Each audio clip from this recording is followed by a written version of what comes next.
There are 195 countries in the world, but only one is named after a woman. But here's the crazy part. It wasn't even done on purpose. That one country is Saint Lucia, with a population of about 180,000 people. It's well known for its absolutely stunning beaches and a strangely powerful passport that allows you to get into 147 countries without needing a visa.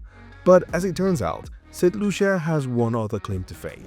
It's the only country on Earth that's named after a woman. So how did that happen? And why, out of every woman in history, is this the only country that has ever put a woman's name on the global geography map? It all started in the 1600s when a French ship sailing through the Caribbean got shipwrecked on a mountainous island on December 13, which, as it happens, is St. Lucy's feast day. And that was basically all it took. They named the island St. Lucy after the saint simply because they landed on the island on St. Lucy's feast day. And ultimately, that name stuck.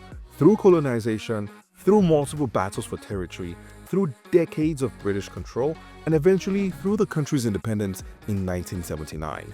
Until this day, St. Lucia remains the only country in the world named after a woman.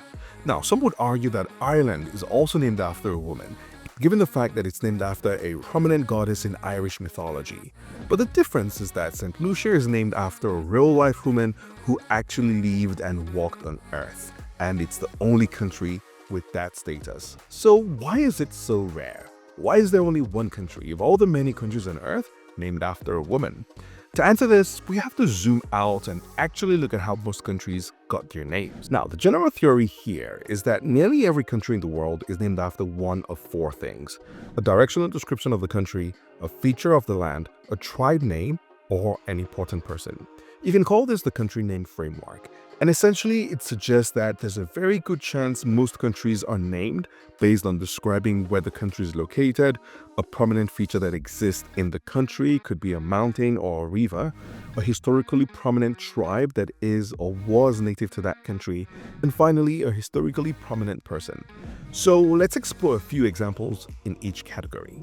First, countries named based on the directional description of the country. The most obvious example here is literally South Africa.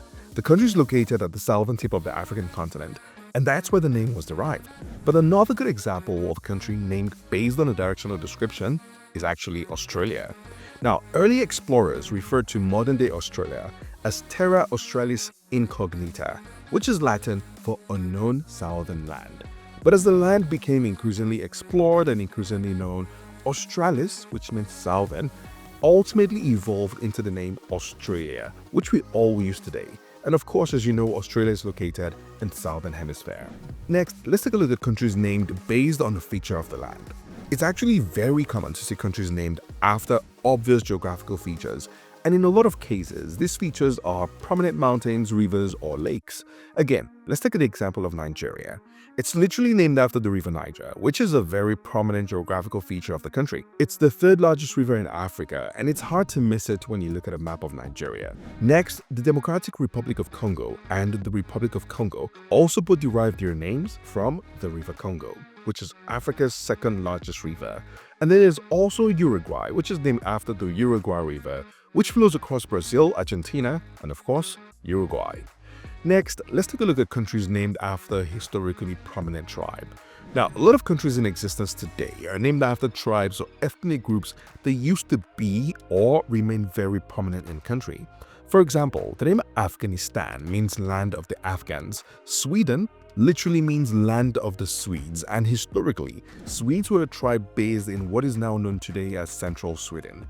Meanwhile, the country name France comes from the Latin word Francia, which is a reference to the land of the Franks. The Franks were a historical tribe that occupied the region that's now known today as France. Now finally, let's take a look at countries named after a person.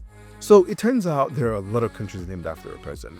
For example, in South America, Bolivia and Venezuela are cool examples because, believe it or not, both countries are named after the same person.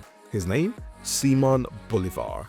And this is why the official name for Venezuela is the Bolivarian Republic of Venezuela. Now, still in South America, and not too far from these two countries, there's also the example of Colombia, which was named after the famous explorer Christopher Columbus. Now, I haven't gone through this framework of how countries were named. The reality is, a huge majority of countries named after a person were named after men, and only Saint Lucia is named after a woman. Now, you might be thinking, wait, how about names like India or Slovenia? Those sound kind of feminine, right? Well, about that. India is named after the Indus River, and Slovenia is named after Slavs, which were a prominent tribe in that country. And of course, the IA suffix in a lot of country names is used in Latin to form place names and has absolutely nothing to do with women. So back to the original question, why is there only one country named after a woman? The answer is simple. Most country names were given out at a time when the people doing the naming were men. There were explorers, there were kings, missionaries, and colonizers. And when they decided to name countries after people, well, it was usually after other men. Saint Lucia got in not because she was famous or powerful or the founder of a nation, but simply because some soldiers got shipwrecked on the island on Saint Lucy's feast day, and so decided to name that island after Saint Lucy. The truth is, when you look at a map, they don't just show where countries are. They show what mattered to people naming them at a time.